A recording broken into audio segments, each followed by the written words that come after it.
Hi. Okay, so welcome to another women's football review, and I am so excited to be joined by Michelle Sanchez. Hello. Hello, hello. How are you? How are you I'm this good, thank evening? you. How are you?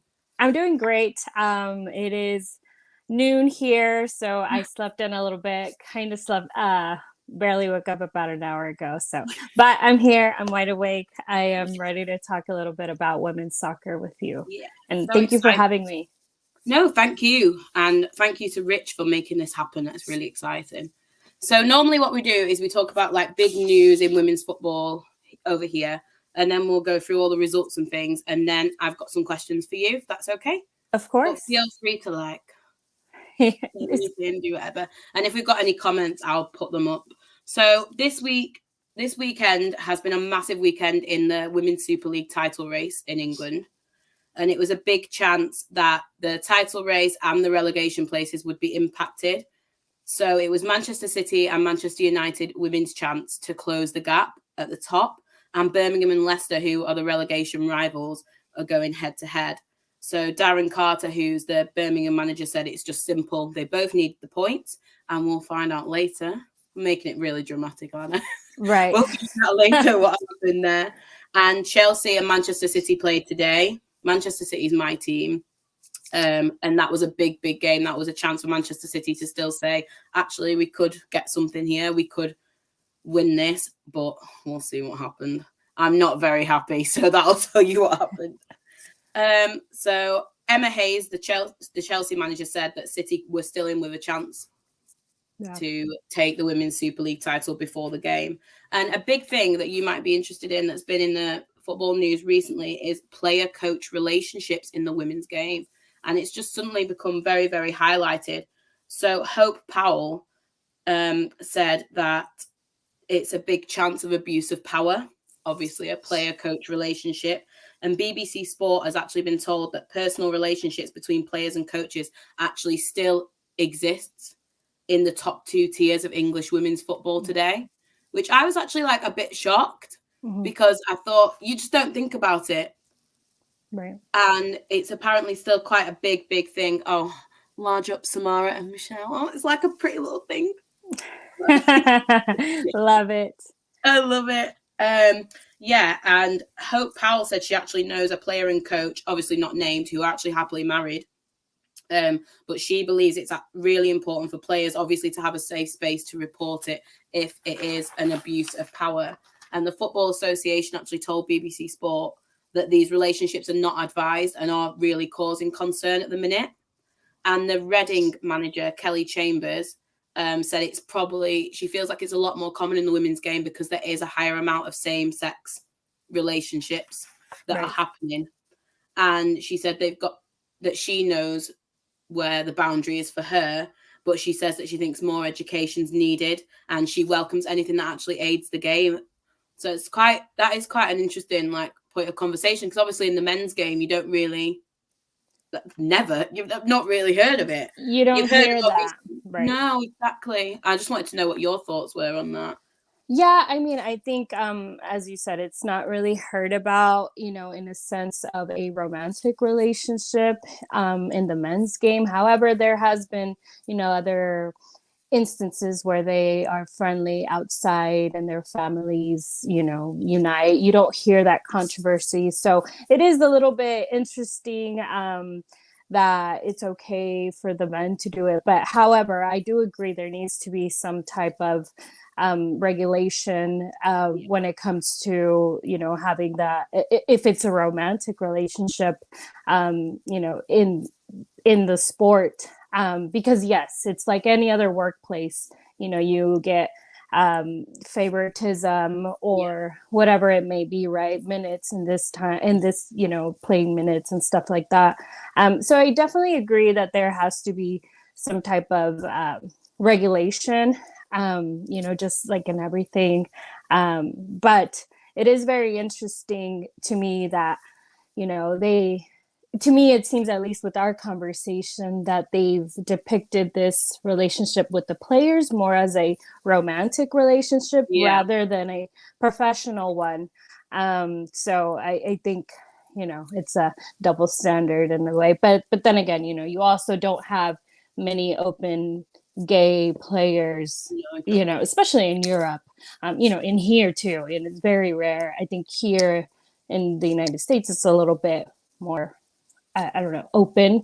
You have like one or two players, but I know in England, you know, it's still very like, if you were to go to Mexico, it's still very not talked about, not accepted, right? So yeah, it is very interesting how, to me, it gets depicted, but I definitely agree. I think that in, you know, in like in every area, you need to have some type of regulations. And I mean, it's good for the sport too. You know, it's good for drafting. I mean, you know, you hear about all these things, not in soccer, but even college football, where recruiters go and they pay certain type of money, or you know, they give branded, you know, things like hoodies or watches to kids so they can come to their school to get drafted. So, you know, there needs to be regulations within the sport in general, you know, so some of it, you know, and, you know, as a player, I would hope as well, if you want to be representing a club, I would hope that you're also have that integrity within you to want to earn your spot in a rightful manner. Yeah. So very tricky situation, but it's a hard one as well. It is a hard one to handle as well when you're talking about like you said with the same sex relationships. It's all got to be managed and done in the right way, really. Yeah, because you see like coaches hanging out with their players at times, you know, maybe they do it behind closed doors, don't really portray it on social media, but there is, you know, you go to the Christmas parties or whatever, which that's fine, but you know, you don't really see, you know, it would be the same thing as a sports reporter if you go play golf with the coach that you're covering for the club, you know, then that's like, oh my gosh, you know, obviously you're going to talk nice about the club and the coach. Yeah, definitely. I just want to say hi to everyone. I'm going to pop everyone up. Hi guys. Awesome. Thank so you cool all for joining. It is. I love it. I'm really bad at technology though, so like the first few weeks, I was like, oh, I can't do it. It's okay. So we're going to talk about results now. So the Continental Cup, Chelsea and Manchester United played on the 2nd, and Chelsea won 3-1 to go through to the final. And then Manchester City beat Spurs 3-0 to also go through to the final. So that will be played on Saturday, the 5th of March. And that's the Conti Cup final with my team, Manchester City. So we're hoping today was not for what is going to happen. And there's just a comment here. I'm assuming it would have to be treated as normal, like in any workplace, as long as the people. Yeah, exactly. Mm-hmm. Yeah, we're going back to the Ryan Edwards, going back to the topic. Like I said, every professional, it has to be taken in any area, as if you were working in any workplace. Yeah. But going back to the Chelsea and the Manchester United, I am a Chelsea fan. However, I don't really follow the women's league in England. I follow it more here in WSL, and then Liga MX, obviously. But I hear Chelsea women's team is really good, as well as Manchester United. We recently here, and just to kind of like tie it in, I went to the University of Texas, and Julia Grosso, who plays for the women's national team for Canada, just signed with Juventus. And so it's like her first, you know, it's like the biggest move here. You know, everyone's like, oh my God, like that's amazing. It's awesome, right? Because it's just growing and growing, and people were actually very excited and you know, happy for her, because, you know, back in the day, at least I'm almost 29. I don't know, but back in my day, I don't know how old you are. I mean, I'm still young, but I say back in my day, I didn't really have anything to reference. You know, I wanted to play professionally when I was young, but the opportunities realistically weren't there for me. Like there wasn't really any professional league here in Austin still. I mean, there was UT, but you know, it was school on top of soccer. So it was like your college athlete, and so I know the pressure with that as well, and you obviously need to be very talented to make it. So it's very, very interesting how the sport is growing, and it, you know, obviously for obvious reasons makes me very happy. So go Manchester City though, right? You go Manchester City. Yeah. That's awesome. We will win that trophy. So Women's Super League, Arsenal are, well, they were at a canter at the top of the Women's Super League, but they actually drew 1-1 with Manchester United on the 5th of Feb. It was Blackstenius in the 79th minute scored for Arsenal, and then McCabe got a red, and then Russo. So what Man United were actually 1-0 up with Russo in the 10th minute, and actually Arsenal have now dropped points. Here we go. Arsenal will win, but Man U and Chelsea are hot on their tail. Yay. Yeah, definitely. Love it. I don't know, though. I think because today's games, so Chelsea and Manchester City was the first game. City lost 1-0. I actually watched that game. We played really, really well last 15 minutes of the game. Classic Manchester City men's team and women's team. We go 1-0 down. Then we decide to actually turn up. So this was being classed as a precursor to the final of the Continental Cup. So hopefully that will actually not happen. But Chelsea are now only 2 points, behind Arsenal, and they have a game in hand. So that is very exciting because Arsenal were running away with it, and now Chelsea have a game in hand and are only 2 points behind, while Manchester City have now dropped to 8 points behind Chelsea. So we're just fighting for that Champions League place. That's going to be a tough one. Yeah, it's so exciting. That's why I wish there was like so much more coverage, because the WSL this season especially, it's so exciting. And there's a good question for you. In the States, is there more coverage of the UK Women's League or the US Women's League? Well, as Rich, as you would figure, a lot of it is US Women's game, NWSL, only because I feel they're trying to grow the audience. I do see a few here and there games, but it's very, very, very, you have to pay for subscriptions. You really have to be married to this league. If I was, watching abroad. But yeah, it's more NWSL, but even then it's more on ESPN2. So it's on the second channel and stuff like that, or, awkward times of the day as well. Yeah. So that's that answer. Okay. So back to our women's soccer league is very popular.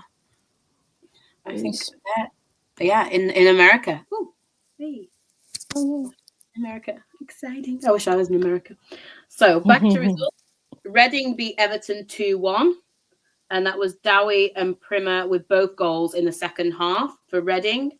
Leicester City beat Birmingham 2-1. I don't know. I can't read my own writing. Leicester City beat Birmingham 2-1. Ramsey got a red card in the 26th minute, which gave Leicester a penalty, which was put away by Sigsworth. And Perfield in the 37th minute scored the second goal.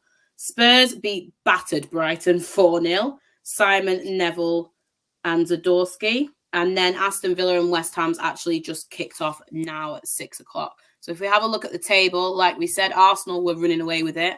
Arsenal are now only 2 points clear of Chelsea, who, like we said before, actually have a game in hand. Then we've got Manchester United in third. I don't like that. With 25 points. And then Spurs in fourth. So Manchester City women's team are now in sixth. So they really need to press on if they're wanting to get in the Champions League.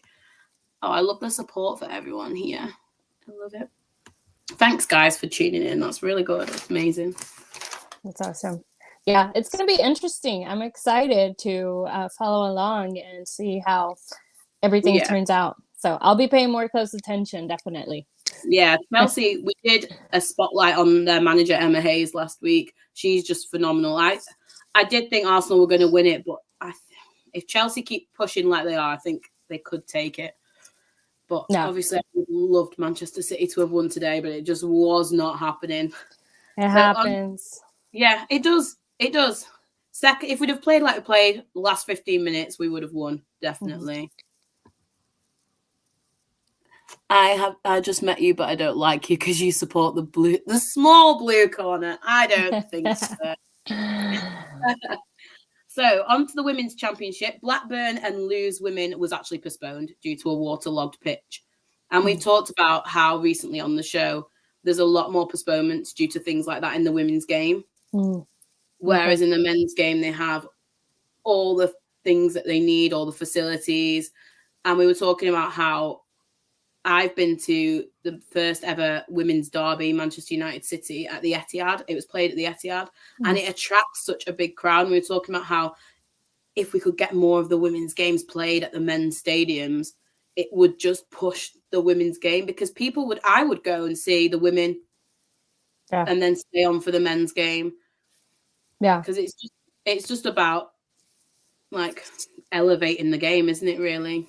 Yeah, I mean, I agree 100%. I think that, I mean, it should, if you are the club's, owner and you have two leagues, women's and men's, I mean, why not play it in the big field? But I mean, I assume their reasoning would be to keep up with the maintenance with the field for the big men's games, right? So, and then they would say, give you this excuse like, oh, the stadiums won't even get filled, so why spend the extra effort and money? Right. So I mean, politics and everything, but yeah, I agree. It would make it easier because you would go to the same stadium, make it easier for everyone. Yeah, it definitely would. So London City, I love how supportive everyone is in the comments. It's great. London City Lionesses lost 2-1 to Durham. Durham actually scored an own goal in the first half and then went on to win the game. So brilliant. They turned that around. Charlton Athletic beat Watford 3-0. Goals from Roach and Sulola scored 2.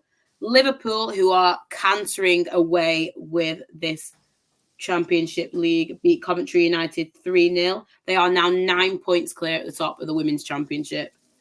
I think we will definitely be seeing them in the Women's Super League next season. Sunderland and Sheffield United was a 2-2 draw. And then, Rich is gone now because he's doing a stream for the final of the African Nations. Okay. But his team, Crystal Palace Women, they lost 4-0 and have gone all the way down to 5th, with Bristol only 1 point behind them. They lost 4-0 to Bristol City.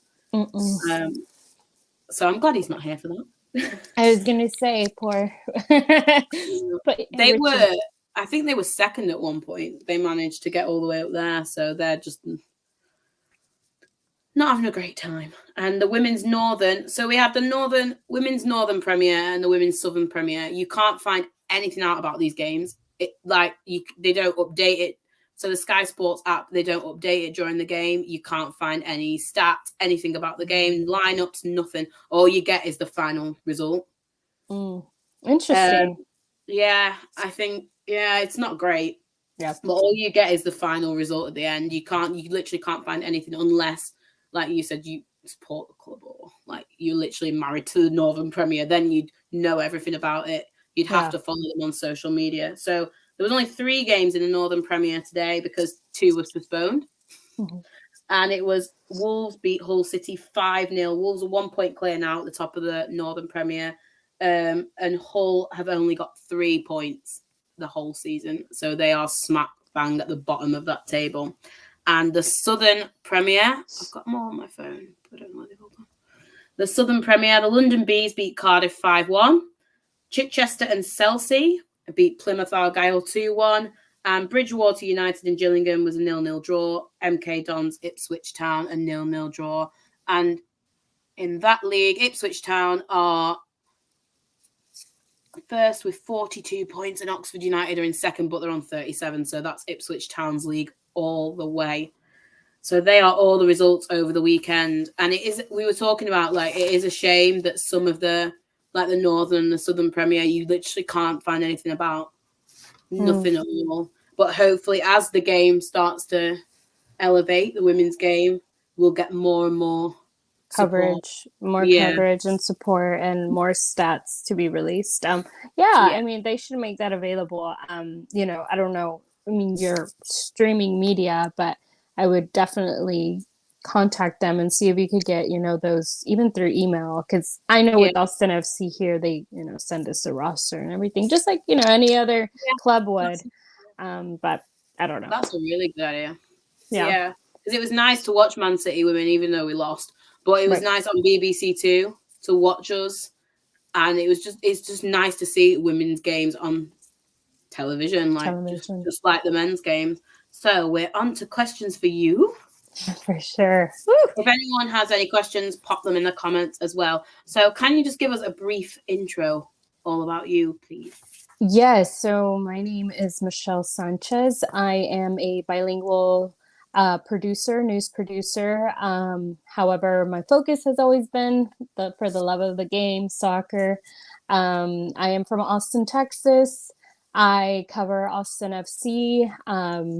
And then I also produce a newscast on top of that every day, Monday through Friday. Good thing weekends are off because it's usually not like that.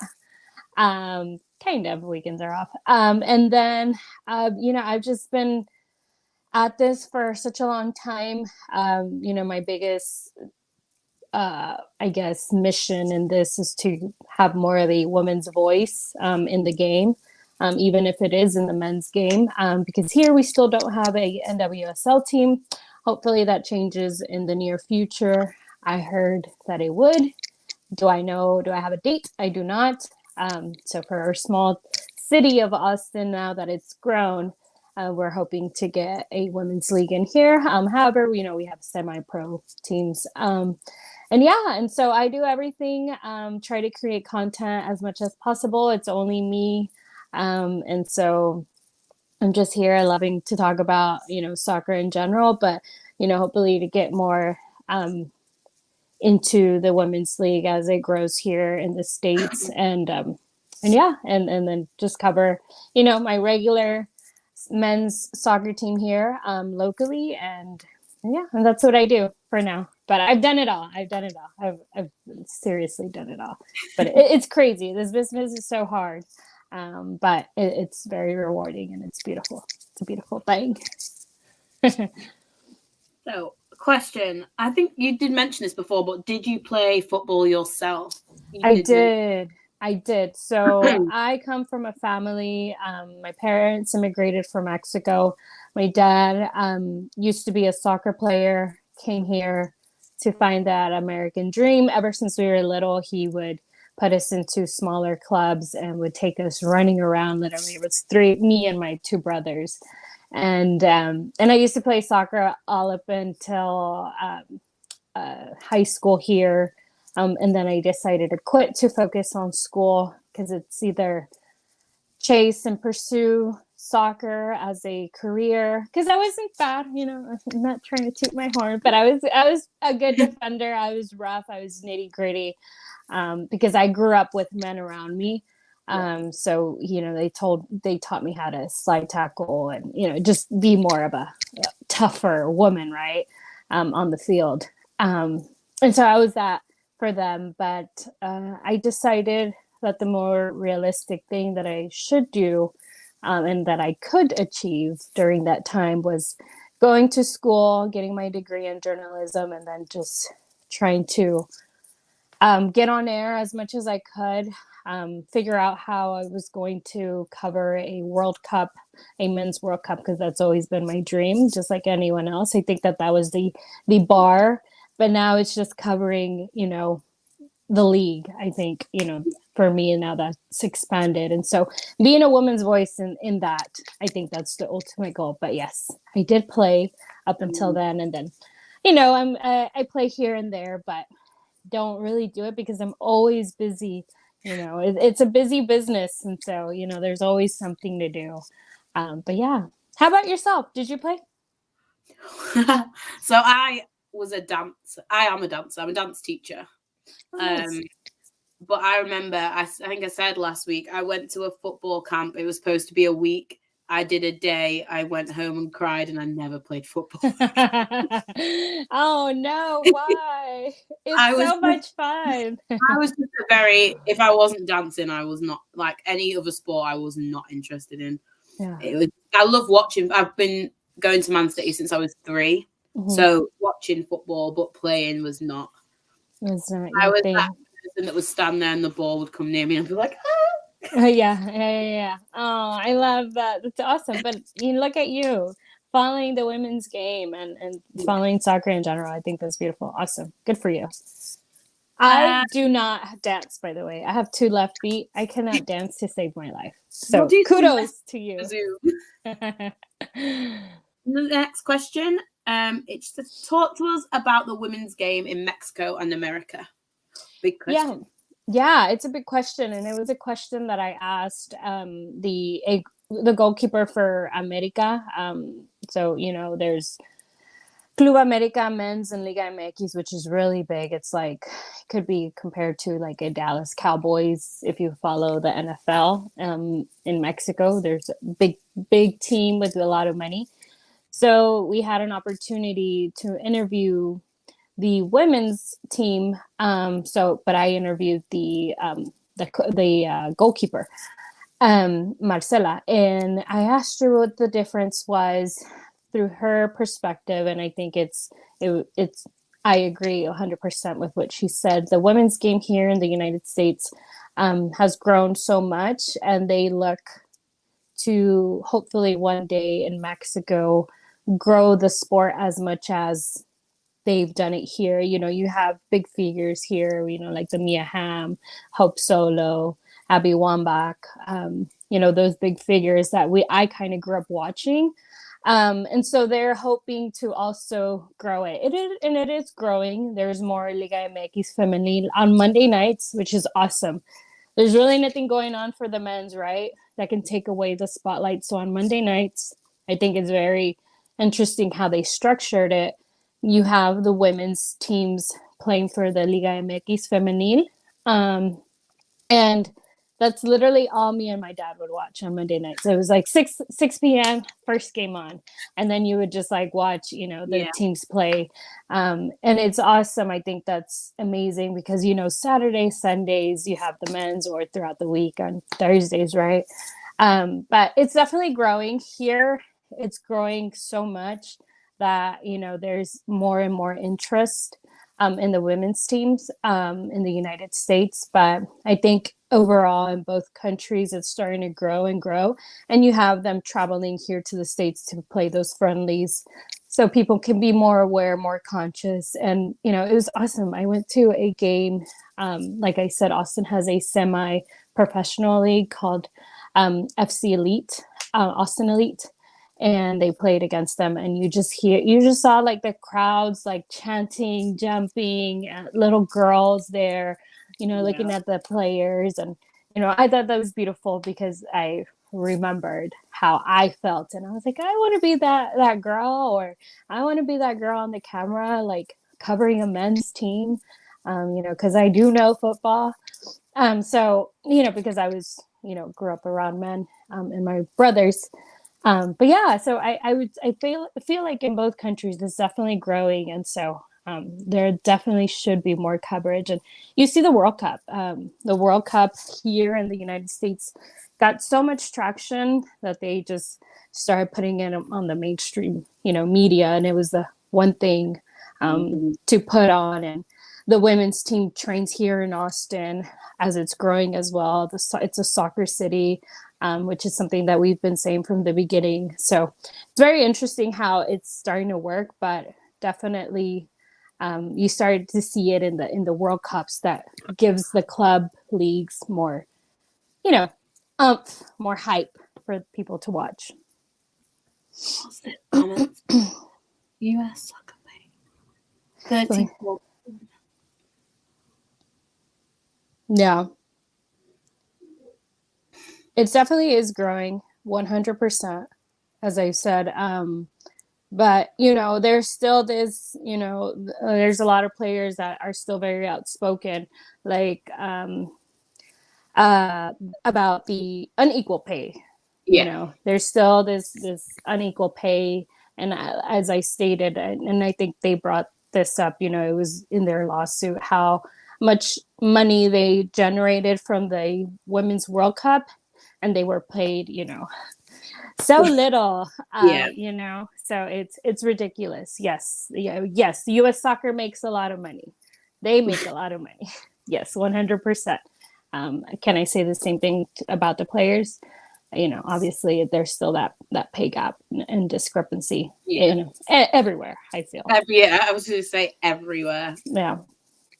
100%. But yeah. It is definitely growing. Women's football.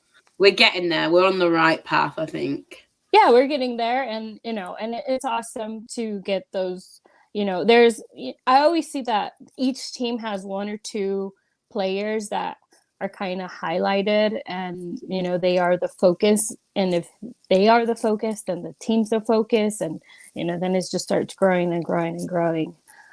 So it's very interesting how it all works. But yeah, definitely. I think that's my long answer short. It's definitely growing. But you know, there's still work to be done. Yeah.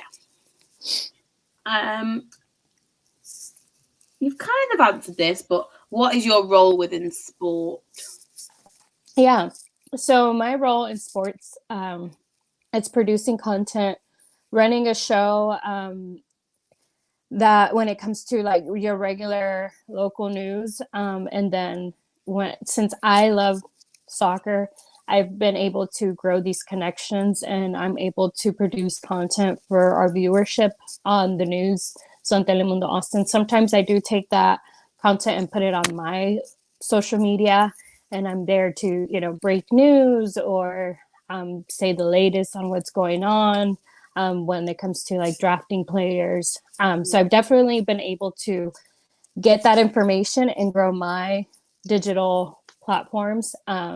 So that's kind of what I do. I get the opportunity, you know, just like any other reporter, sit down, talk to players. Obviously, it could be through Zoom now because of COVID. So there's still that, you know, regulation protocol that they do. But, you know, it's basically, it's the nice thing about here is that it's nice that I get to do whatever I please with. I can have my own little show or whatever, but it does get tricky because it is only me.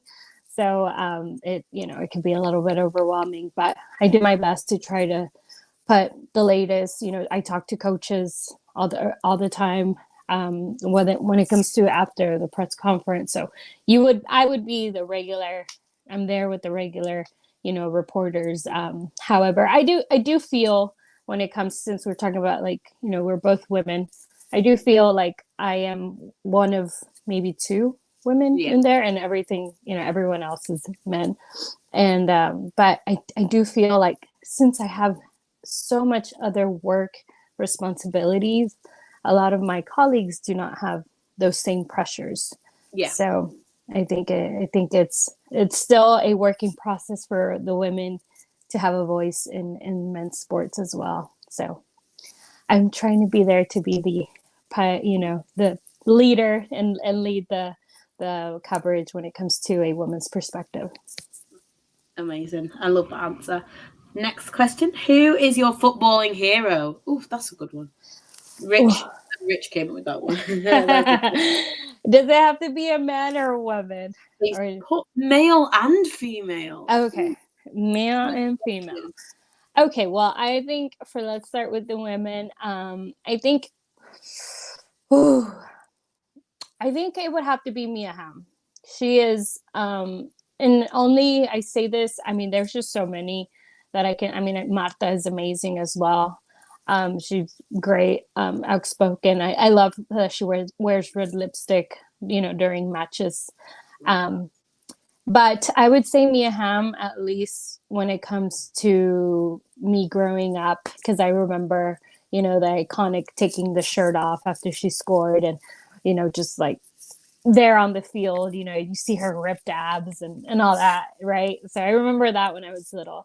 So I would say she's my biggest icon when it comes to the women's game, because I grew up watching her, and she has done so much for the sport here in the United States. And then for the men, cliche, but I'm a big Ronaldo fan. I'm a big Cristiano Ronaldo, not Ronaldo from Brazil. Uh, so I love Cristiano Ronaldo. I love his passion. He's getting older. I know there's always this Messi or Ronaldo, but I would just say growing up and really seeing how a player can really discipline himself and achieve a lot of things, accolades. There's so many other players as well that have been able to do that, but him, I just think he's like real into his sport and really, does what he preaches. And yeah, see, he's one of my favorite players to watch as well. He may not make it into the World Cup, so we're still on standby to see. I kind of hope that they don't, because Ruben Diaz, Bernardo Silva, Joao Cancelo, I need them to stay fit and well. Yeah, right. That's selfish. No, you're good. You're good. And I followed Real Madrid when, so when he was there, and, obviously Manchester United when he was very young, and, so it's been fun. He's just like those goals that you need last minute, and then he's able to just like put it in, and so cocky, right? But it's just I wish I was that. I wish I could be like, yeah, whatever, up this to you. Meg Rapinoe spoke out. Yes. No, I mean, here it's still the same rhetoric when it comes to Megan Rapinoe. And we're going back to what Rich is saying, asking if there's anything new. I think everything's still very PR with U.S. Soccer about the lawsuit and trying to close that gap with the pay, an equal pay for the women. So it's still the same thing. I think they settled on something, but I think Megan Rapinoe and a few players are still trying to battle this pay gap. And as you know, legally, this takes forever. These processes take forever. So we're still not where we hope we would have been. And that's another one. Who would you both like? Oh, good question. To interview Rapinoe or Alex Morgan or Hope Solo? Okay, dokie. Do you want to go first or shut up? Mine would probably be Rapinoe, because I think she's just she'll just say it like it is. And I think she would give you, I don't know. I feel like she'd be told not to say things, but I think she would give you everything that you wanted to know. And I think she's, for me as well, being like, obviously from England, she is like one of the biggest like women's football, like international stars for me, because she was everywhere, wasn't she? It was always her face, what she'd said. So I would love to actually speak to her like one-on-one, definitely. Yeah, if I could, I would definitely sit as well with Megan Rapinoe. I think Alex Morgan, I mean, she is also very outspoken, and obviously Hope Solo, but I think Rapinoe is the more, she doesn't have, any filter into her, and she's able to just say it how it is, and very honest with, with the media and what get asked about her and all these legal lawsuits. And, I mean, you saw it in the Women's World Cup when, this whole thing, but they decided to focus more on winning the games. And then they came back with, okay, well, now we won the cup, the World Cup. So now we need to get paid equally. So yeah, I think she would be awesome to interview. I saw a lot on social media about how the rest of the team didn't like her. And I don't know if you know more like how she's quite it's all about me kind of person. No. How would you like see that? That's what I saw a lot of like people's opinions about her on like social media, saying that she's very like it's all about her. And yeah, I think honestly, since I think a lot of it got misinterpreted, I think a lot of the media as well, as can put a little bit of fire into headlines and stuff like that.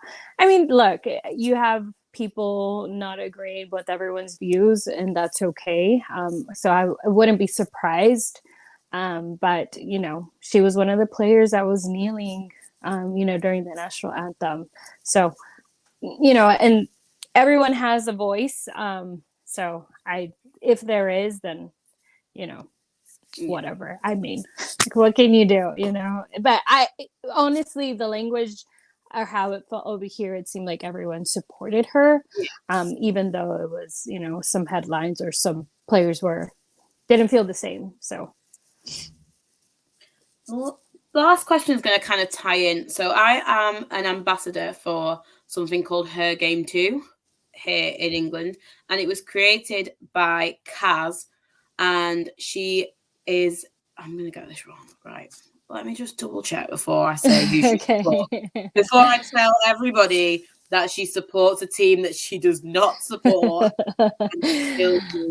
Bristol Rovers. So she's a Bristol Rovers fan, and basically she put out a tweet and she got a barrage of sexism, horrible comments, and she's created this Her Game 2, and we are a big project. We are on the way to becoming like a recognized charity and all those kind of things, but she created Her Game 2, and it's basically we are looking at kicking the sexism out of football. So I'm an ambassador for Manchester City for Her Game 2. So my job is to be like the port of call for any City fans at games, checking what Manchester City are doing to kind of get the sexism out of football. And we've had Everton, Premier League club, men's team have partnered with Her Game 2. Lots of teams in the lower leagues. And obviously we are looking at getting you Manchester United, Manchester City, Liverpool. So it would be amazing if you could like shout us out, things like that, follow us, Her Game 2.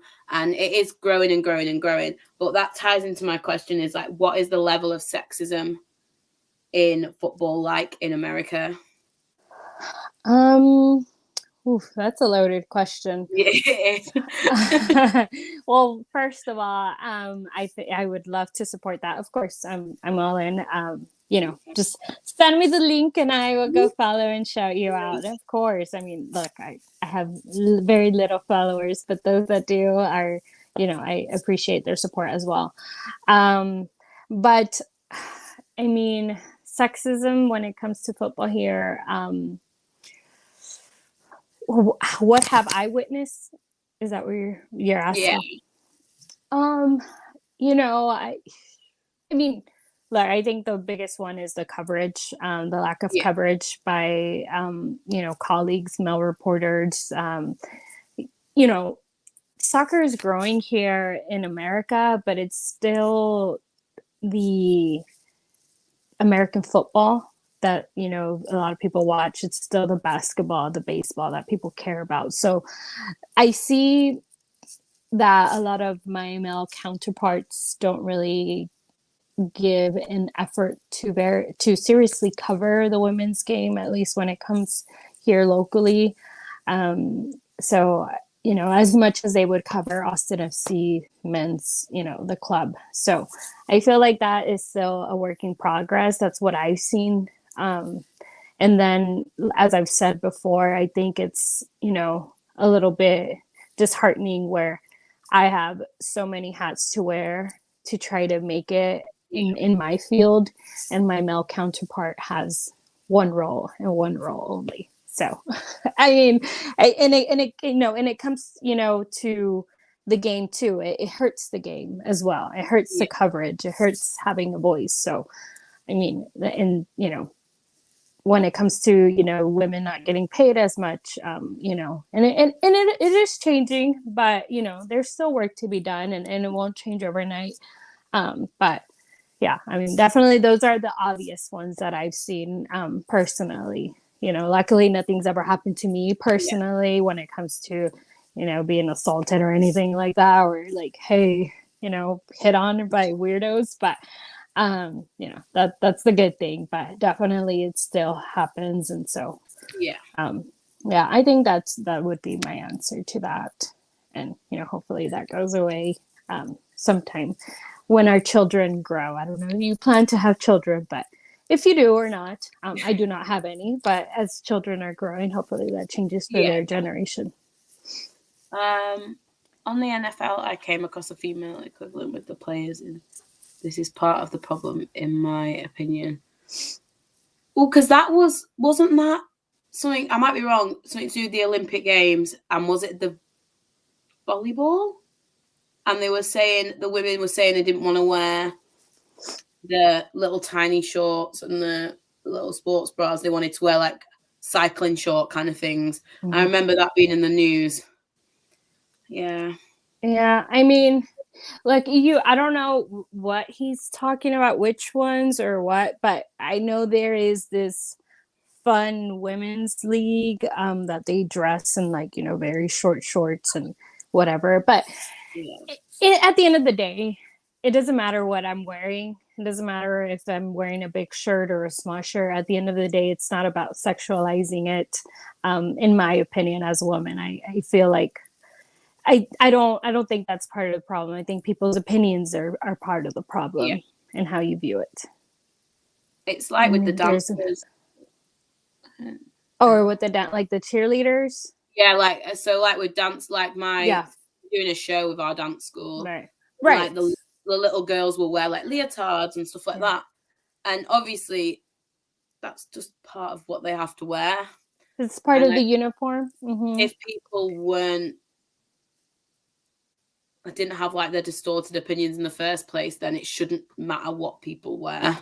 Yeah, what women wear. Yeah, I mean, look, you have this Dallas Cowboys cheerleaders. They're known for, being the eye of, the sideline. They're dancing or whatever. But like you said, it's part of their outfit, of their gear. Yeah. I mean, you have it in drill team, you have it in cheerleading here in American football. But it's nothing crazy. I mean, you go to the beach and you see two-piece bathing suits. So I don't know. I politely disagree. Here's a question. To both Samara and Michelle, any aspirations of taking up a job abroad? I would love to. Well, first of all, I've never been to London, but I think I want to go this at the end of the year to spend Christmas. Come to Manchester. Yeah. Isn't it far? How far is it from London?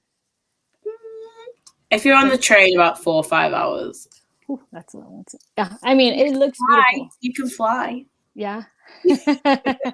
Yes, I want to go definitely. I mean, touristy areas first and kind of get the feel of the city, and then Manchester obviously on my bucket list. That would be awesome. Liverpool as well. I like the countryside. I don't know how country it is over there, like the countryside. I don't know if you live.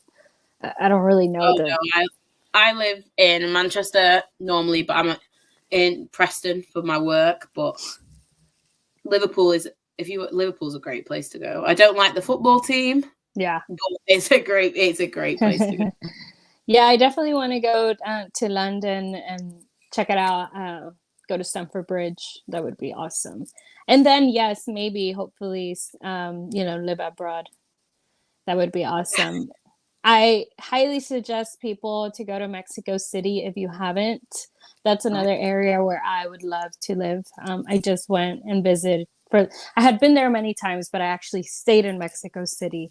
And it's such a melting pot of cultures. I heard people with accents from London. There were Americans, over there. I mean, I was there, but, it's just everyone, all types of cultures and races. It's beautiful. So I think if that opportunity comes, I would love to leave. How about yourself? I am too. I'm a home person. So because I love my job so much, I just could never leave the dance school. Yeah. And what kind of dance do you teach? So I teach ballet, tap, jazz, acrobatics, musical theatre. Nice. That's awesome. And how long have you been doing that for?